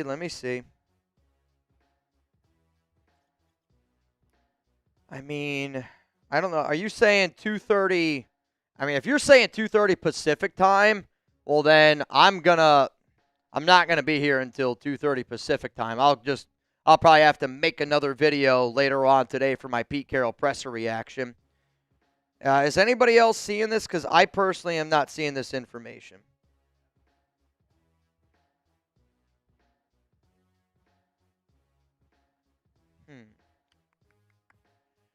I mean, I would be pretty embarrassed if they wouldn't put the presser live on YouTube. And I think when you say Zoom, so typically what they do is it's just a Zoom call with Pete Carroll, and he's, like, sitting at his home. And, like, that's fine. eating his porridge. What do you guys think Pete Carroll eats for breakfast? I mean, there's cream of wheat. I mean, cream of wheat sounds. I actually like the what is it? It's the mini wheats, the frosted mini wheats. You don't like again, I'm not saying it's like it's not even in my top 25 cereals. But I like if you gave me frosted mini wheats, I'd eat it. I have no problem. Like if I had to eat it, Like Cheerios or frosted mini wheats? Cheerios. See, I might pick frosted mini wheats. Like if I needed to survive, then yeah, I'd eat them. But I would never go down the cereal aisle and be like, you know what I'm gonna have? Frosted mini wheats. In the same way, I would never look at Bobby Slowick, Jason Haas, and go, you know what? That's who I want as my head coach. Yeah. It's been a fall far from grace. I'll tell you that. You know what is my sneaky cereal that people don't really show a lot of love, but I think it's absolutely fire? All right. Honeycombs. I can smack down some honeycombs. So you actually just said the other one that I'd go with. Smacks. Honeycombs over Smacks. I agree. So like when I was a kid, my mom used to always get like the pack of 6, pack of 12, like small little boxes of cereal, and it would be like Corn Pops, Smacks. You get like a Fruit Loops in there, a honeycomb, and it'd be like Cookie Crisp. Oh. I actually think Cookie Crisp is probably my least favorite out of all those I just mentioned. Really? I want it to taste like cookies. It doesn't taste like cookies. Yeah, I think Cookie Crisp is a little underwhelming for thinking what you're going to get. Like, at that point, it's like I'd almost rather have just like cookies. Yeah, I'm probably with you there. Michael, maybe pressure's late because Pete is getting fired. I mean, I don't know if he's getting fired. I think that something would have already happened today. If that does happen today, I'm not going to lie. I don't know what I'm going to do because I'm on dog dad duty, and Chuck is counting on me to be home by about 5:30. The Bengals just released wide receiver Jermaine Burton. Burton was suspended without pay for yesterday's game. A third-round pick last year. They just released him. A lot of off-field issues. He played at what, Bama? I can't remember the exact story, but I think he was the guy last year that got in trouble when the Bengals... Did the Bengals play in Las Vegas last year? I want to say week 9. I think he's the one where he got in trouble for like staying out till 3 a.m. the night before the game. Like was out at the casino. It doesn't surprise me. And they ended up like benching him for the game. Like making him an inactive. I don't understand how a player, again, and I get it, like there's egos and everybody's going to have an ego trip, this and that. I don't understand how you get the opportunity to play in the National Football League to change not only your life, but generations of like lives in your family. And all you have to do is just do your job to play football. I don't know. I mean, I don't understand how it's possible. OBJ said we don't realize how difficult it is, living million. off of $100 million. So, which, again, man, like I mean, that's crazy, dude. It's just arrogant. It's just arrogant. What up, Raiders? JC. Pete. Pete, are you dodging us today? I think Pete Carroll is freaking dodging us today, man. Why aren't we wanting Geno to start? Don't we want the first draft pick? I want Geno Smith to start. I don't know if you're like responding to like the live poll up at the top of the show, which right now, who do you want to start week 15 against the Eagles? Kenny Pickett, Aiden O'Connell, or Geno Smith? Like Kenny and Aiden scare the hell out of me.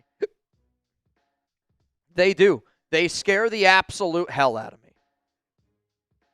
Cam Miller's in there. Yeah, Cam Miller's got 10% of the votes. So it's 28 for Geno, 44 for Kenny, 18% for Aiden, 10% for Cam Miller. I would rather them start Geno at this point because I know Geno Smith's not winning. Like, Geno Smith is so fried mentally as a quarterback that, like, he's so checked out. And when your quarterback is that checked out, again, I know that they're not going to win.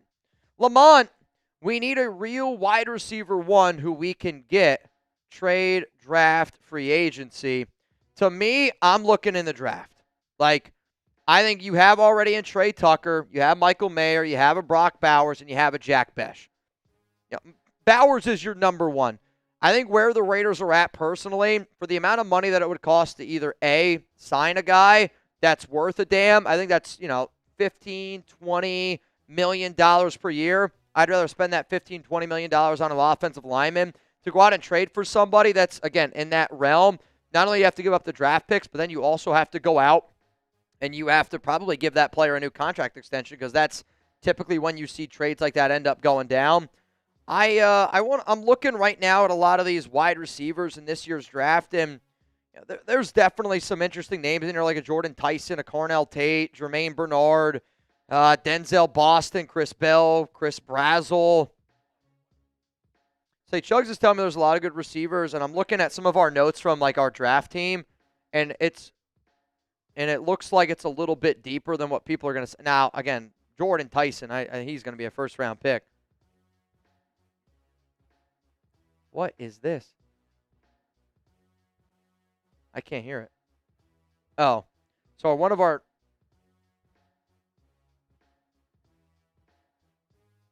That's genius. I mean, that's the smartest thing, I think. Minus the face is clearly not facing the right direction, but I think it almost makes it funnier. Can we do that? Is that possible?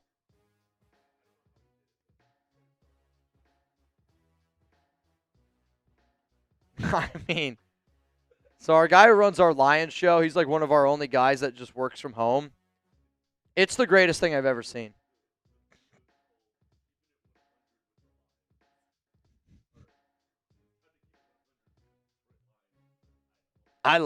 We got to figure out how to do that. We gotta figure out how to do that. I don't know how it's possible, but holy shit, we got to figure that out. Rich Wolf, what's up, Rich? Andy Reid with Jamarcus Russell or Pete with Geno, who do you take? Andy Reid with Jamarcus. Again, like, to me, I think if Jamarcus would have had the right support system and if Jamarcus would have had a coach that would have held him a little bit more accountable, I think the other big part about now and then is, like, Jamarcus Russell is the reason why rookie contracts aren't the way that they used to be, right? Like, I believe when Jamarcus got drafted number one overall, it was $84 million guaranteed. Like, contracts like that, they're just not like that anymore. I mean, first round pick now is probably what, like 38, 40? It's still a lot of money, don't get me wrong. But I think Andy Reid is good enough as an offensive-minded coach. Jamarcus Russell, you can't deny that he didn't have a strong arm. But I also say, like, our guy Will Ortner said this today about the Seahawks. And the Seahawks are one of the most dangerous teams in the NFL because that roster is so good that they don't need Sam Darnold to be great. And I think sometimes, you look at some of these teams across the NFL that have really good coaches, and sometimes, like look at Jalen Hurts the way he's playing right now. Jalen Hurts is not playing good football as a quarterback, but that team is so loaded all around him that they're still able to win games. And I think I would trust Andy Reid with Jamarcus Russell because I have more confidence in Andy Reid to be able to develop the other 21 starters better than Pete Carroll would be able to develop his. And when you look at the numbers, it's really not too different how bad Geno's played compared to Jamarcus. Jamarcus' numbers are definitely worse, but you could also play defense a lot different back in 2006 and when Jamarcus was around compared to playing now. It's the truth. It's the truth. It's the truth. It's the truth. John Rodriguez, I've had frosted mini wheats. They're bomb. I mean, to call them bomb is like a little bit of a stretch there. If you mean bomb as then it could like hurt multiple people, yes. Every time I eat frosted mini wheats, I'm like, am I going to shred the interior of my mouth? Is the roof of my mouth going to bleed today? Is it going to bleed? See, I like you got to let them soak a little bit. You let them soak in the milk, BYU style, and you just slurp it up. Actually, sometimes when I eat Frosted Mini Wheats, I make somebody else put the spoon in my mouth. Even like bounce on the bed a little bit while I'm eating them. It's freaking phenomenal. Why don't you get toys and cereal boxes no more? Blame number 7. Blame Geno. I mean, have you ever gotten a toy in a cereal box that you've kept? I don't remember ever getting toys in cereal boxes. I feel like that's a thing from like the 80s and 90s. My favorite thing about cereal boxes, and I don't remember what it used to be, it would be like there would be a maze or a puzzle on the back of it. Like, you give me that, I'm more into that. But could you imagine? I mean, do they still do that with cereal boxes? I feel like kids nowadays have no idea. Low-key, one of my favorites is Cocoa Puffs. He's right, though. Fuck up some Cocoa Puffs. Like Reese's Puffs, Cocoa Puffs, and also Captain Crunch. If that cereal doesn't soak in the milk for a little bit, for the Captain Crunch, bro, you are going to have a bloody roof of your mouth. For the Captain Crunch, though, it's got to be the berry or the peanut butter one. I don't like the normal Captain Crunch. Oh, see, the regular Captain Crunch is my favorite. This is where I'm probably going to lose some people again. I'm a coffee addict. I'll eat Captain Crunch with, like, cold coffee. Like, you get, like, a little bit of coffee, get some cream, dump that into the Captain Crunch. That's how I eat it. Not too bad. See, the berry ones, I'm not a berry guy. Do you like the Pebbles, Cocoa Pebbles or Fruity Pebbles? Fruity Pebbles way, way more than – there was also one – I used to eat the knockoff brand. I think it was like Count Chocula. Mm-hmm. And then I think it was called like Boo Berry. Yeah. I used to get that one, but Fruity Pebbles I like more. Fruity Pebbles is my favorite fruity cereal. Where do you sit on Lucky Charms? I actually think that they're one of the most overrated cereals out there. I love Lucky Charms. See, would you eat Lucky – like, does a marshmallow have to be in every bite? Yes. Okay, I agree with that. Like, if I got a bite of Lucky Charms and it's just, I don't know, the other part, I don't even know what the hell you call it. The cereal by itself is not good. Agreed. You need the marshmallows. Agreed. Wow, Bengals wide receiver T. Higgins re-entering concussion protocol. Sir Chai, my Week 14 review. Geno needs to start against Philly unless we bring up Cam Miller. Mendoza is within reach. Fire Stefanski, Todd Bowles, and Raheem Morris. So what are you saying here? Week 14. Geno needs to start against Philly. Agreed. I mean, I promise you this. Cam Miller's, it's not going to be Cam Miller. If Geno Smith can't play, it's going to be Kenny Pickett's going to be the starter. That's the way that it's going to be. Mendoza is within reach. I agree that Raheem Morris is going to get fired. I don't think they're going to fire Todd Bowles. No way. And I still don't think that they're going to fire Kevin Stefanski. Again, I know Bowles and the Bucs just lost to New Orleans, but that team has also had a ton of injuries. I don't think they fire Stefanski. I think they mutually part ways. You think they part ways after this year? I don't think Stefanski wants Shador, and I think the Browns owners want Shador as the quarterback. So what do they do with Deshaun? If Deshaun can come back, I think if he comes back, they're going to play him. Can I just go get more water and a cup of coffee real quick? I'll be right back, y'all. We're still going to go through these super chats. I'll just say it like this. We're going to let's do 20 minutes on the clock. I know somebody said 2:30 Zoom. For what? Oh.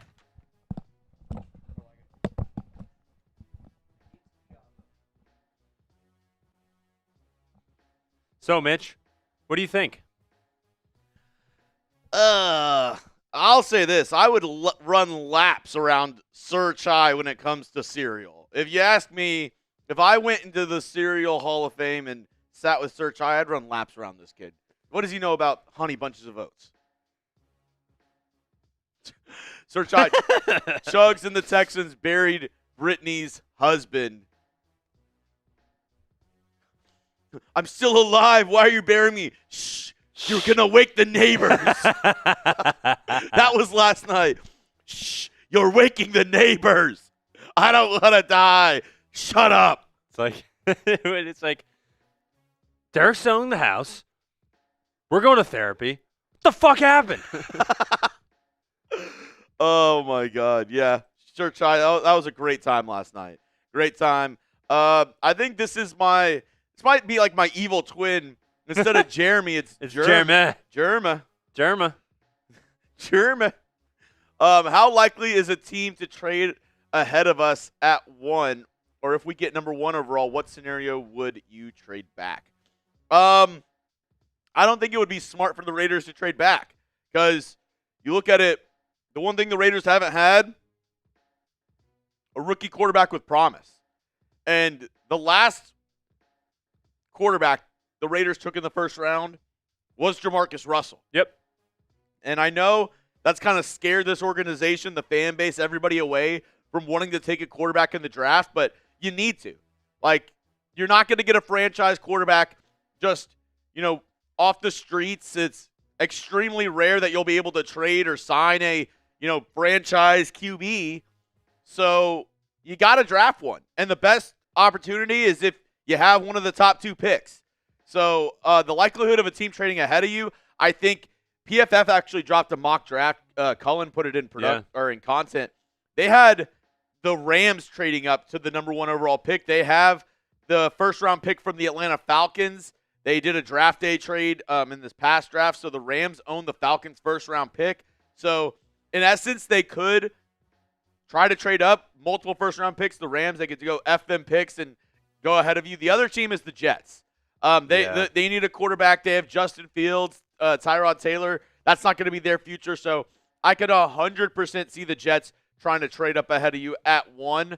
I would say, if the Rams are trading, it's via New York though. That's weird. Is that how many first round picks do the Rams have? Well, they have one from the it would be because Falcons. the Giants the Giants hold the number 1 overall pick, so they'd be trading with the Giants for that number 1 pick. Yeah, the Giants would be trading back from 1 to 9. Oh, okay. Yeah, so they would probably trade their 2 first-rounders this year. I'm guessing a second-round pick this year, their first and second next year. Because you'd get as of right now, you'd get the 9th overall pick. Or I would say because that's the Falcons pick. Because they have the Falcons pick from last year with the James Pierce Jr. I would say their 2 first-rounders this year, second-round pick this year, and then a first and second or a first and third next year. That gives you 3 first-rounders, a second and a third to go up to number 1. That's a lot. I think that does it. And then the Jets have, that kind of bad news for the Raiders if you're trying to get that number 1 spot or not having a team trade up ahead of you is Daniel Jones just suffered a torn Achilles. Yeah. The Jets own the Colts' first-round pick this year, and they're definitely going to try to trade up for a quarterback. So that first-round pick is going to get better and better and better. If the Colts lose out, that might be a pick at like 11 or 12, where everybody thought the Jets were going to have a pick. They might have 2 picks in the top 15. And do you see Riley Leonard? Knee injury.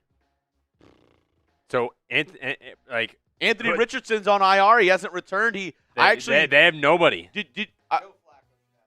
I was telling Mitch this. I don't know if y'all realize this either, but Daniel Jones' injury, he's on IR right now because he was stretching with one of those resistant bands, and it snapped and hit him in the eye, and he broke his eye. That's why he's on IR.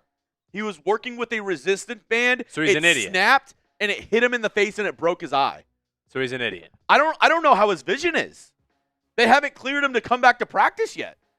I don't know if he has permanent vision loss or like Anthony Davis or Najee Harris from the yeah, Fireworks. So not great news for the Raiders in that aspect of you have 2 teams with the Falcons being so bad, the Rams own their pick.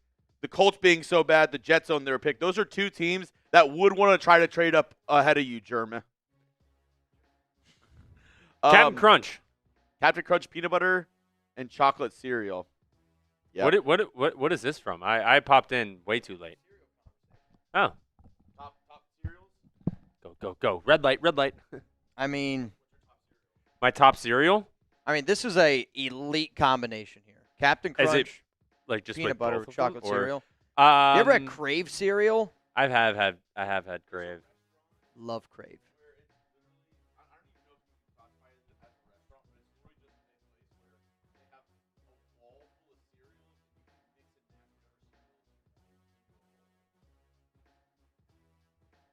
That's sick.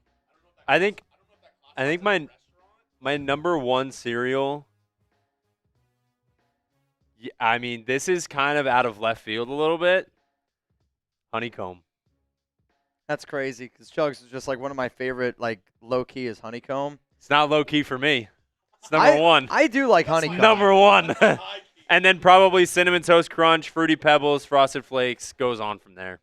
I mean, I did not expect number one to be honeycomb, but it is it's a good cereal. It's a great cereal, and it's just, dude, When they get soggy, When get they good. get soggy, they get good. That's my motto. Oh, John Rodriguez. Friendly reminder out there, today's deals are going to be this. If you want a chance to win a signed Maxx Crosby helmet, signed Maxx Crosby football, $5 super chat, you get a raffle ticket to do it. $10 laugh at Pete. I was hoping to laugh at Pete because I was hoping I'd be able to see this press conference. So now this just seems kind of strange. If you want to get in our duck race tonight, it's a $20 Venmo. I'm at Mitchell Renz 365. I did just see a few extra people got in. So Darth, Fat Ass, you in. LA Crash got in 2 more times. And then Nico Laz. The other cool part about tonight is I'm going to be at the house watching Monday Night Football. So if you want to watch Monday Night Football with Chuck and I, my dog, get in the duck race, and you got a shot to be able to do it. I learned that I can only do an IG FaceTime call with 7 other people and myself. 8 in total can be in there. So because of that, that's why the top 7 people in the duck race get to join Monday Night Football call. So if you do put in for the race, just also put in your Instagram handle in the $20 Venmo that you send. So first place, you get to join the call, and right now you go home with $130. Sound pretty good? I saw somebody ask me, Mitch, are you going to stay live until they go live? I mean, I said I'll stay live here until 2:30 my time, and that's only because I don't know when they're going to go live. I don't know if they're waiting for Pete, but my fear is that they're going to go live at 2:30 their time, which is 4:30 my time, 5:30 Eastern time, which is 4 hours and 30 minutes later than what they typically go live. So I can't stay that long here. Honestly, the only way I'd be able to do it is if, and I don't mean to be this, it's just the honest, transparent truth. Like, we'd have to get, like, for me to stay live until 4:30, because Jeremy's got other stuff to do, and that means I'd have to, like, pull somebody else away from what they're doing. We would probably need 5 bangs, like, in the next 30 minutes for me to stay until 4:30. And that's, again, it's just, you can get mad at me for saying it. I will always be honest here on this show, and that's just how it is. So if you want to hang out until 4:30 my time, so that's 2 hours and 10 minutes, I'll say we're 5 bangs away from being able to do that. What up, Skinbone? Best mistake I ever made was pouring some Fruity Pebbles on my vanilla ice cream thinking the pebbles were sprinkles. Won't eat it any other way. Skinbone, I mean this when I say this, okay? Now, maybe you don't want to go this route, but if you like this combination, get a Ninja Creamy and get Panda Sup's Fruity Protein. Panda Sup's Fruity Protein, like if I told you I could give you a healthy version of this where it's 30 grams of protein, they're not even a sponsor here on today's show, I mean it when I say it. If that's what you like, get a Ninja Creamy and go get yourself the Fruity Panda Sup's Protein and make a freaking ice cream creamy out of it. Like, I was talking to Nico Laz. Laz and I were talking yesterday about he's got the peanut butter one and then mint chip, where I literally said, I was like, dude, I literally got a Ninja Creamy to be healthy, but there was one day where I walk into, it's called Tom Thumb down here. I don't know what its grocery stores are called near here. It's one I go to. And there was these Girl Scouts sitting out there. And I was like, all right, I'll get some Samoas. I'll get some Thin Mints. Dude, I did a few Thin Mints with the mint chocolate chip protein from Panda. I'll say this, it's just as good as Ben & Jerry's, and it's way healthier. It's so good. Panda Subs protein, I swear to God, was made for a Ninja Creamy. Blue Richard, Spam and Mint Chip. Blue also is on board for that one. It's unbelievable, dude. Unbelievable. Alfredo, what's going on, my man? It's been a minute. I love how deep conversations get here whenever food is brought up. I'm a foodie through and through. Like, I think one of my love languages, like Alex is always like, she loves to talk about her love languages. And I think our love languages are a little bit different. But one of them is food. Like, I love being able to go try different types of food. I love being able to go out and try different things to drink. And in a 2-11 season, if you guys want to talk food takes here, fire them away. Like, again, man, fire them the F away. I'm ready for them. Man. You want to up your munchies game? This is the one. Mix mini chocolate M&Ms with mini Skittles. Ultimate. I think this presser this late. I don't know if I love that. Mix mini chocolate M&Ms with mini Skittles?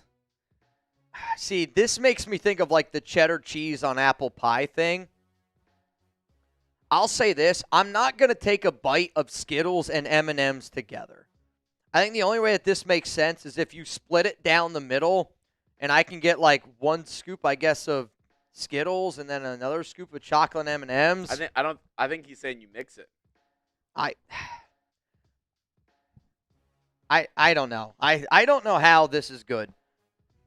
Like, with all due respect, Nab, I don't know how that's good. Like, this is something that I'm tempted to try, like, on a Thursday night football stream where we're like, let's just talk about something. Let's do some wild and crazy shit. Would anybody try that? Like, great. How do you think good that, like, would you try that? I don't think that sounds any good, Nab. If you want to up your munchies game, like, to me, the only way I'm doing that is if it involves a reason why I have the munchies, and I'll eat just about anything at that point. But I don't know how that's good, dude. Nab, man, I got you in, my brother. You're in the duck race. Sean Morgan, I got you in the duck race. Steven Montanez, I got you in the duck race. Search I. Better dog food for your dog, Purina or Blue Life? I use neither. Right now, Chuck's got Farmer's Dog, but we're about to switch over to Ollie. Ollie used to be a sponsor on our show. I don't know if anybody out there uses, it's called Mave, I think is what the name is. I've heard stuff about that. In terms of, like, his kibble, though, I don't, selfishly, like, Alex is the one that always goes to the store and she'll pick up that stuff. I don't know what type of kibble, though, we use. Chuck gets kibble for breakfast, and he gets basically like Ollie or Farmer's Dog for dinner. Our vet, because Sadie was a little overweight, so don't mean to put my dog on blast, but she the vet told us to get a certain kind of food, so we get the same. She's eaten the same food since. It's just what is it called? Nah, I'm blanking. I've literally used the same kibble for Chuck for like 4 years because he's got a sensitive stomach, and I legitimately can't think of the dog food. I can pick, like, I know where it is if I need to go to the PetSmart. Oh, it's called Hill Science Diet. Oh, that's the one Chuck uses. Yeah. Swear to God, that's the one Chuck uses. It's like $67 for the big bag. Yes. And she eats this one. Chuck uses the one for gut health. This one. Okay. Actually, we used that one for Chuck when he was a puppy. I actually don't know if that's still the one that we use. I don't know. Hill Science we used when he was a puppy because he had a weak belly. Chugs, I'll take Apple Jacks versus your favorite cereal. Apple Jacks. Very, it's a forgotten about cereal from time to time, I think. But I mean, Apple Jacks to me, like if there's a cereal that makes me think of my childhood in a good commercial, Apple Jacks was a good commercial. But again, I mean, it's not. I'm not going to the grocery store being like, dude, you know what I really want right now? Some Apple Jacks. It's not going to happen. Let me know your favorite cereal. I don't know how we got on this conversation, but this kind of makes me think of a good old Tuna's Top 5. What up, Darth? What did the Die Hard movie fanatic name his Christmas tree? Dude. Is it a Christmas movie? I get into this debate all the time. My wife says no. Also, I say yes. Very sad for Bruce Willis. Hoping he's doing better. Yeah, that's true. I've heard nothing. I've seen like the family post some stuff about him, like not doing well. He has Alzheimer's and it's like really bad. Like apparently like he doesn't like remember like his kids or any of the movies that he was in or anything. Yeah, I mean I've seen. So my great-great-grandmother, now again, she was like in her 100s. She ended up getting like the late stages of it, and I used to always say I met her for the first time like 20 or 30 times when she got up there in age. I think, the early stages of dementia, Alzheimer's, like it's probably one of the scariest out there. My uncle, like 3 years ago, passed away from ALS, Lou Gehrig's disease. I think that's the number one thing that I would be like. Lou Gehrig's disease is like you got your like everything is still going on up here, but nothing else like works. I mean, life again, man. Life's one of those things like you got to show up every single day. Yeah, you got to be happy and put a smile on your face. It's a great day to be alive. And again, like I keep going back, and I don't even know how we go down this train sometimes when we get on these shows, but. To me, like the amount of people that have told me, like, our show has helped them get through difficult times. You guys help us get through difficult times. And I keep saying that over and over. Like, I do wonder if the Raiders were good, would we have the amount of honest to God, like really good friendships and relationships that we've been able to build on this show? Bruce Willis, one of my favorite actors, probably growing up. I hate to admit that I'm not a big movie guy, so I probably couldn't name a lot of the movies that he's been in. But I mean, The Sixth Sense. I see dead people. Never seen it. No? I don't like scary movies. I don't know if it's necessarily a scary movie. Everything you just said there, there's no chance. Dude, there was one movie that he did with Kevin Hart that was hilarious. I can't remember the name of it. What is it called? What's up, Steamboat? Bruce Willis. Is he in Jumanji? Oh, I'm like, I don't remember him being in Jumanji. I'm going to be honest. I don't know. I swear they were. Oh, wait. Was it maybe Bruce Willis and. I don't know. I know it was Bruce Willis. All right, let's go to the next one. And I believe this is our final super chat here on today's show. After this super. I am going to do a duck race here. And again, whoever comes in the top 7, you're going to be able to join Monday Night Football IG call with me. So if you want your final chance to get in, this will be your final chance to get in. Super chat coming in from Bread and Butter. Spytech should trade Geno to the Colts. They need a quarterback. Again, the NFL trade deadline's already come and gone. So the only way Geno's going to the Colts is if the Raiders cut him. And, they're going to move on from him anyway at the end of the season. But by cutting Geno Smith, you're already eating $18 million then for next offseason. And if I'm being real with you, I don't think that they would want Geno Smith. Like, if there was a quarterback that I think a team would actually show interest in that we have on our roster, I think Kenny Pickett and Aiden O'Connell are way more appealing because of their contract, way more so than Geno because, hypothetically, if you could trade for Geno, you're taking on his contract. Like, no team is going to take him on. I forgot. What should happen here, and I said it, I don't know if you guys heard me when Chugs was on, but I said if I was Joe Flacco, I would ask the Bengals to release me, and then Joe could just go back to Indy. No press conference. They wussed out. They decided to not show up. They decided to not show up. Kind of the theme of the Raiders this year. Not showing up. All right, y'all. We're gonna run a duck race here, and then unfortunately, I gotta get out of here. I thought that they would go live at the same time that they always go live at 1:00, but dude, what if it sounds like they're gonna go live? I guess a little bit later. What if as soon as we get off they actually do go they are waiting for us. We've already tried it. We tried that. I rolled the end screen. It didn't work. We've already tried it. I mean, I'd love to be able to sit up here all day with y'all. I can't do it just because we got a lot of other stuff that we have to be able to do here, but there is a part of me where I do honestly wonder, again, for the things that I've heard over the past 2 weeks. I mean, I even reached out to the guy who I was like, the guy who's going to take me to the Raiders Gala in May. I was like, are we still going to go to the gala together? And he's like, yeah, like, why wouldn't we? And I was like, dude, I don't know. I've heard like Raiders PR and there's beat reporters. A lot of the beat reporters are like trying to get me, I don't want to say banned from the facility, but like, again, I'm not at the facility right now. I've been working behind the scenes though to try to get me some access where I know I can't go there every week, but at least to be able to get there maybe once a week. So that's something that I've been working on in the back end, and I've heard that that's upset a lot of people in that room. I don't know, man. I think it would be unbelievable if we ended this live show and they decided to go live with a Pete Carroll presser. I would be super pissed off about it. All right, I'm going to refresh my phone. Final time here. We did get, can you give me 2 more for the Night Devil?